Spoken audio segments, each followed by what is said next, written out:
Joining us from Beijing is Teng Jianqun, Director for the Center of Arms Control at the China Institute of International Studies.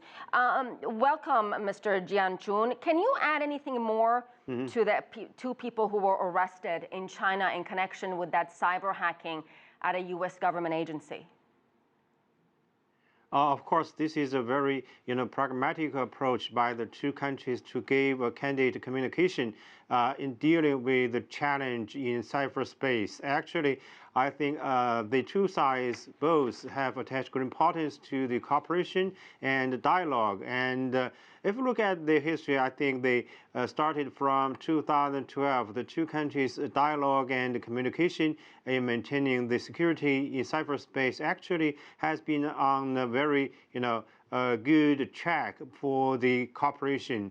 And this time, the Chinese government and the U.S. government just gave a very clear-cut announcement that the activity done by the individual criminals was not supported by the Chinese government. So this is a good beginning for the two countries to have a further cooperation in this area.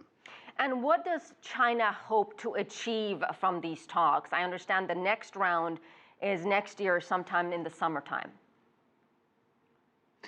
Since this is a new domain for our social life, for international relations, I think the Chinese government has attached very important to the cooperation. First, I think, is political mutual trust.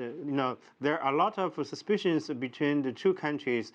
China today has more than 650 million netizens, and the United States enjoys the superiority in the IT technology. So I think the two countries still have some complementarities in cooperation fighting against the crimes in this domain. And the Chinese government, of course, will give a very transparent attitude and adopt a very good approach to cooperate with the United States. This is actually a common challenge, not only for the Chinese government, but also for all the countries in the world.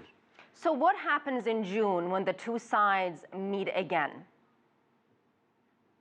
Of course, I think during the state visit of our president to U.S.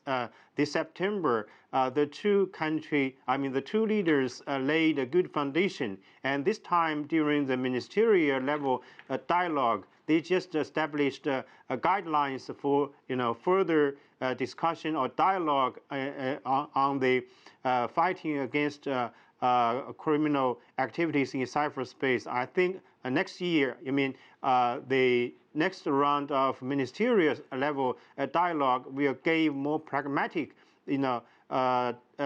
approach to talk about the detailed, agenda for the cooperation. So I think the future of the cooperation between the two countries is very, good and is very promising for the two sides. All right, we'll leave it at that. Teng Jianqun joining us from Beijing. Thank you.